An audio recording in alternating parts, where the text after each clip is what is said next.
My name is DINGTHEKING, and I'm here with Lenny Nostra at Just Press Play Community Exchange.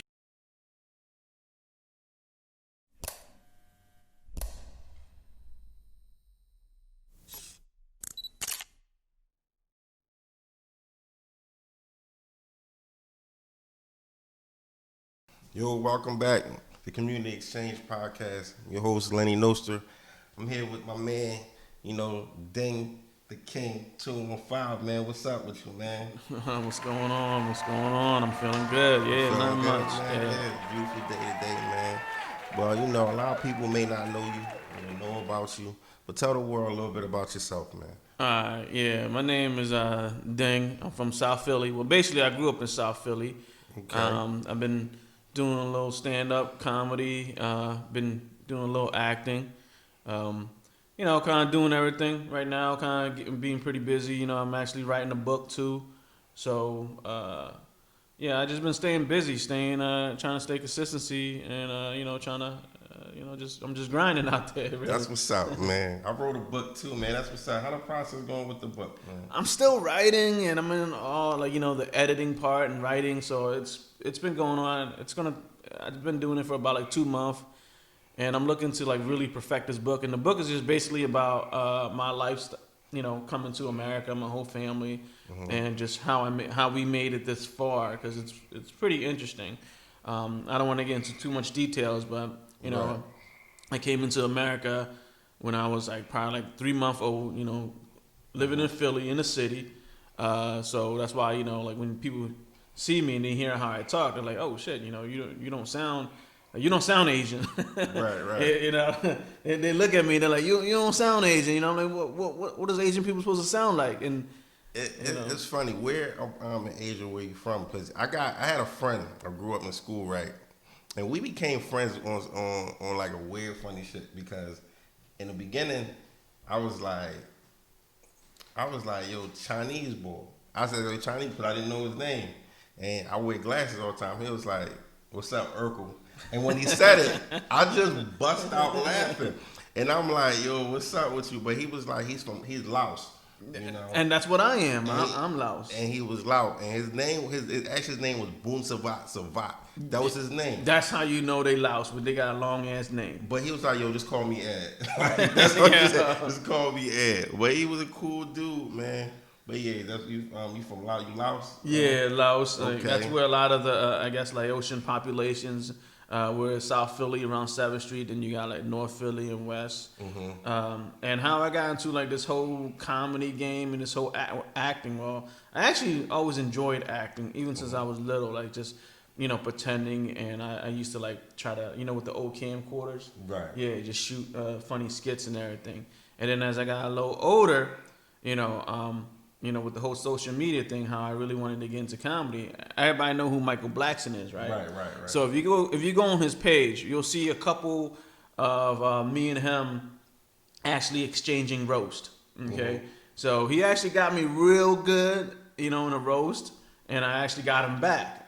So from then on, I just I really enjoyed it, and he was actually one of the first comedian that I went to go see do stand up, and of course he's from Philly, what I mean? Right. You got to represent, and I'm just like, man, this guy is funny, and I always wanted to try it, because I always felt like, I felt like I was always funny, and and stand up is different though, but stand up is you gotta, it's like a craft, it's an art, you can't just go up there and just try to, you know what I mean? That's what I was gonna say too, because there's a lot of people I know that's generally funny. Like you can talk to them and have a conversation, but that art of stand up, yeah, it's different. It's a different ball game. That's why I respect the comedy game in Philly, and I learn a lot, and I see all these guys out here grinding, and it is a craft, from what they do. You can't just go up there and you can't just be like, tell these freaking knock jokes. Nah, you're gonna get booed off the stage. Right. My first time that I went up on stage, it was an all urban crowd, and it was my first time. I'm like, oh shit, this is the only light skinned guy there. I mean Asian kid. And They probably wouldn't know. They'd be like, "Dang, he just got sexy eyes." yeah, it's all he's probably high. But so like I said, the room it was the old bocce club. It used to be right on Front and South Street. I mean South Philly, next to Warm Daddies. I don't know if you're Yeah, I familiar know, with yeah, that. yeah, Yeah, yeah. it was Bocce's. They kind of opened. I guess they were trying to open up a comedy club, and I went up on stage, and I remember, I'm trying to do my jokes and everything, and there was these 4 girls. There was nothing but crickets. Like no one laughed. The girls was just like, "Yo, you ain't funny." I'm like, "Oh shit." My whole confidence just went down, dude. But one thing I respect, my boy John Phillips, I don't know if he remembers, you could check him out. He's a real funny comedian from Philly. And he's like, "Yo, I got you, Ding." So he went up on stage, and these girls were just heckling him, heckling everybody. So he went up on stage, and he just started roasting them, talking about their edges, talking about, like, how all 4 of them were sharing one drinks and how they broke. Yo, he went off, and I'm just like, man, I found, like, at first it made me feel good because I'm just like, yeah, these bitches fucking, trying to clown me, and he's getting them back. So and that was kind of like the first taste that I have of, like, really, I guess bombing on stage. But then I kept at it and doing little shows and going to open mics. Yeah, a lot of people I know that try comedy or try stand up. They say 15 minutes is feel like hours up there. Oh yeah, especially if somebody's not laughing or joking, and it's harder for me because I'm Asian, but it's just my opinion. I feel like it's harder because people think like what's the stereotype of Asian? He's gonna he's gonna talk about what he's gonna talk about, like math or not driving a car or whatever. But I grew up, like I said, I grew up in the hood. So right. I grew up off of the government assistance. I grew up poor, so I can relate to a lot of people from Philly. So not like a lot of Asian people, because a lot of not like the folks from Chinatown and everything like that, but more, I guess, like the inner city folks. So when people hear me talk or people hear me joke around, they're like, oh shit, he's actually saying something different and everything. Like, cause I grew up, like I tell people, like, I grew up in the whole gang life, street life, selling drugs and doing whatever I can to hustle. That's what it really was. And it's crazy that you said that. Like my friend, like I was telling you, we went to Drexel together, and we also did we went to Satone. This dude was tatted up. When I tell you, and he had this tat, like a teardrop right here. Oh man, yeah, that means he had like a blood. It was like shaped with like different like a metal with like blood. It said.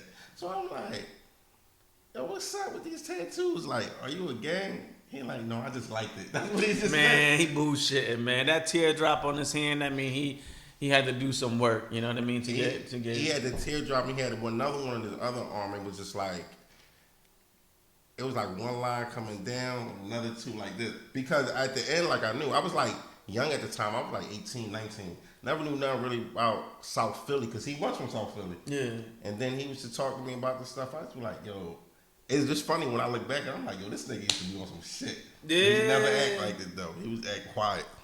That's how it is. We come to America, you refugees, you get picked on by everybody, even from your own race. Like, believe it or not, like, there's racism in the Asian community. Like, it's crazy. I know when people hear it, they're like, what? No. I'm like, yeah, yo, motherfuckers hate on you if they look down on you. Like the Koreans, they're considered like the high class. So they would look down on me. Like if I walk into a Korean store dressed like this, how I am, fitted hat, Tim's, tatted up, yeah, they're gonna look at me like I'm some criminal. And it has happened, especially around North Philly, like with me. So, when I talk about like, racism in the Asian community, like that definitely exists. So. Okay. Well, definitely. I'm gonna check out one of your skits, It's funny. I did a stupid skit. If you check it out on Instagram, I just kind of like did the whole editing stuff with this, with the college couple, and they're looking at I guess their kids doing something, and then I'm like taking off my shirt, and they're screaming, and but I'm really more interested in the acting because I'm able to, I guess, get my range out there. So definitely, I'm gonna play one of the skits for the audience, and we're gonna check it out, and see what they think, So play that joint right now. Hey, what's up? It's your boy, Ding the King. I got a quick public service announcement to let y'all know how much you consider an OG, a triple OG, a shot caller. I got this way because I wasn't scared. I wasn't scared to fight anybody. You know, when it came down to it, if I had to fight somebody, I called my homies up. You know, hey, they could call me a bitch, call me whatever they want, but I ain't the one that's getting hurt. Think about it. It's all about logic. That's what I do. You know, I know y'all see my glasses. D&G's stands for Gangsta Dink. Read it backward. I know y'all think it is a girl glasses. Nah. Girls wear it, but gangsters could wear it too. But anyway, back to what I was saying. If you a G, you gotta let everybody know. You gotta throw it up. You gotta represent your clique. You know, I got into this whole comedy business because I'm trying to start a whole comedy gang. I'm trying to jump motherfuckers in and make them laugh. Tickle them if I have to. You know what I mean? Like, yo, you ready to get tickled in? Yeah, I'm ready to get tickled in, son. And then all of a sudden you tickle them. And if they're not ticklish, you know, they'll be considered an OG. And you got to put in work, I'm telling you that. And what I mean put in work is you got to go out there. You got to go tickle random people. Go tickle cops. Go tickle old heads. And after you tickle them, you tell them a joke. You laugh in their face. But that's my quick public service announcement, man. Peace.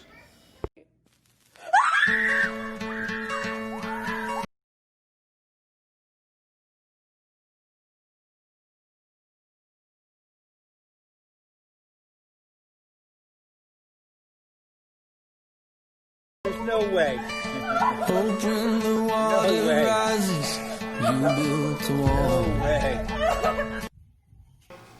All right, Dane, let me ask you a question. You know, What's up? you're saying about like the racism in the Asian community and how certain things go on, like with different people of the Asian ethnic group. Like, what do you think about like shows off like Fresh Off the Boat, or like how you get embraced by your Asian community? Well, for one, I mean, I'm glad that they do have shows like that because clearly, there's not that many shows that represent Asian. Mm-hmm. Me personally, I haven't seen too many of those episodes of Fresh Off the Boat. From what I have seen, it's definitely it's funny and it's something that actually there's certain stuff I can relate to. Mm-hmm. Especially being Asian myself. Like there was this one episode where they move in. I guess they move into the suburban neighborhood, and they got these like white neighbors and everything, and the kid, he's like, I guess he's like trying to hit on these little white girls and everything, so I could kind of relate on that point. I'm like, oh, okay, I see little man, he trying to get some, but yeah, I mean, the show's Korean though. I wish that they would have more shows to show different type of Asian, Mm-hmm. you know what I mean, especially Southeast Asian. Right. Koreans not Southeast. I don't know if anybody knows the difference. Like Southeast Asian would be like Chinese, Vietnamese, Thailand, Cambodian, and Laos. And that's crazy because in Philly, a lot of people will be like, "Yo, we go down South Philly's only Cambodians." And like I said, I had that friend that was Asian. Yeah. And most of them was Laos. Like most of them, when he took me to his neighborhood one time, he lived on Tasker Street, 20th. So I'm going down there, and they was straight hood. Like, they was straight tatted up. Yo, you would think you was like in a Asian mafia, the way they was out there. Like, but they were cool. You would never, like, it was just the embrace of, like, the African-American culture and the Asian culture was just, like, it was cool. It wasn't, like, a big difference. Yeah. It was.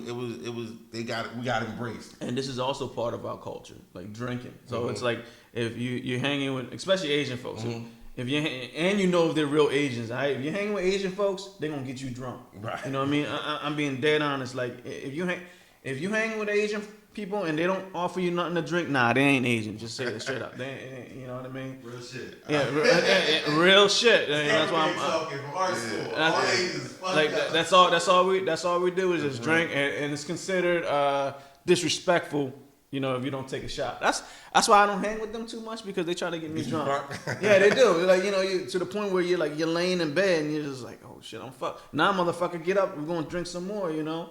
Right. You say you got some movies, or you trying to get into acting? Yes. So, what are your projects you working on right now? Well, nothing. Well, actually, I'm working on New Dawn, New Day with Andrew. But prior to that, I just finished a stage play called A Lustful Temptation. Okay. And, you know, that was right before the coronavirus hit. And, you know, I just recently got a kidney transplant. Wow. Yeah.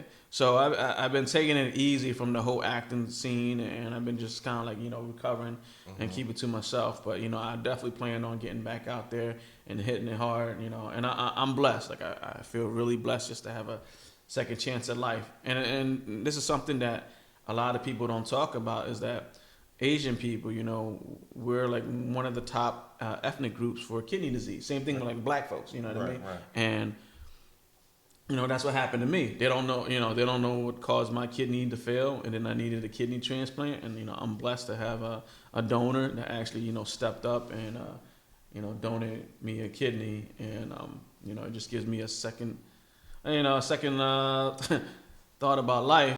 Oh, yes. You know, so one of the films I was just recently in was called Old Head. I don't know if you guys are familiar with that. It's a web series directed by Tony Chenault. You know, it's talking about, like, you know, the whole Philadelphia and the whole street thing.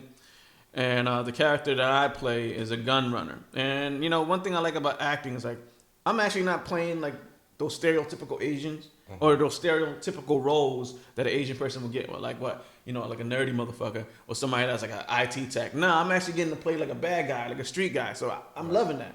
In the Old Head series, you know, I'm playing this gun runner, and I'm selling guns to, like, both sides of the hood. You know what I mean? And then they finally figure it out. And they're like, no, we're going to get this motherfucker. You know, so you guys definitely got to check it out. It's on YouTube. It's called Old Head. I'm in Series 2 and Series 3. And then another project I was just on was called The Hustle. And I played the right-hand man of Trey Prada, which he was like a drug dealer slash gangster slash, you know, like a boss. You know, like he was taking out like everybody, trying to take over control of the whole South Philly, and I was like his right-hand man. So for me to be able to play like a bad guy role, I loved it. So that's like probably, I guess, my strength. I'd rather just do acting, but, you know, I enjoy comedy too. So yeah. Right. I'm gonna ask one of the cliche questions everybody asks. You know, who's your idol? Who you like? My idol, or who you influenced you the most? Man, that is a good question, man. Shoot, I got a lot of influences, you know, growing up, but you know, I'm gonna say this, and I know people's gonna be like, "Yo, what the fuck's wrong with you?" All right, my favorite athlete of all time, okay, is Donovan McNabb. Right. You know, that's who I actually looked up to, and I actually named my son Donovan because of him. When he took us to the Super Bowl that year, I named my son Donovan. And people was like, yo, what the hell are you smoking? You know, they're thinking like Donovan. You know what I mean? But I was like a diehard fan, you know. To me, I felt as though like he's underappreciated. Like he's if not the best Eagles sports person, you know, like it's debatable. People will argue, but yeah, you know, Donovan McNabb. I actually met him. He was a great guy. You know, I guess when it comes to acting, I look up to, I guess, freaking Keanu Reeves, man. That's my guy, man. You know, that's one person that I definitely would love to work with, you know, and, you know, meet and hang out. He looks like just a cool dude, just somebody to hang out with, you know. And also Denzel. Like, Denzel will be another person I look up to. I look at how he acts in his range. Yeah. And I'm not sure. Did he get an Oscar yet? Do you know? I don't think so. See, yes, he did. He did for Training Day. Oh, okay. Well, see, Day. like he just remember Jada said why Denzel had to be crooked before he took it. Yeah. Yeah, that was it. Yeah. So, you know what? I gotta. A lot of people ask me about. I'm just thinking about this right now too. Right. Like a lot of people ask me, like, you know, about the whole Asian, you know, massage parlor and everything like that. And, you know, especially because they're like, oh, you know, like the rush hour. Yeah. Yo, it's It's true. It's true. You know, there's spots in Chinatown, but you got to be Asian though. You know what I mean? Or unless you're with an Asian person. And there's one spot that I'm gonna say it's just on Cherry Street. I ain't gonna say where, but it's on Cherry Street. And it's those places they got cameras. They got cameras on top. You know, and you go in and it's just like the rush hour scene. And that's part of one of my stand-up jokes where I'm actually talking about it, because that actually has happened to me, where I went into these massage parlor. And, you know, one of the females, it was my first time getting my ass ate, you know, and I didn't realize it. And that shit felt weird, but I didn't stop. I just let her kept on going, you know, but. You got your Tylenol set at this spot. She just did it. She just did it. She just did it. And I didn't know what to do. He caught me off guard, but, you know. It's on Cherry Street. You heard him. It's on Cherry Street. But like I said, I don't want to give out too much information. You know, people might be like, yo, this motherfucker, you know? Yeah, man. You know, this was a blessing and a great pleasure to have you on the show. Oh, man, I appreciate being here, man. Like, the insight people got just about the Asian community, the black community together. Comedy is just very informative. Man, thanks again for coming on the show, man. Yeah, I Great appreciate pleasure. it, man. Anytime, man. When I you just come out, let us know. Oh yeah, definitely. Me, I don't even consider myself Asian. I consider myself the light-skinned black guy out of the group. You know what I mean? We're just the weed eyes. Yeah, that's about it. That's about it, man. Definitely, man. But thanks again, man. It's a pleasure, man. Appreciate it, man. Man, and we out of here, man. All right, peace.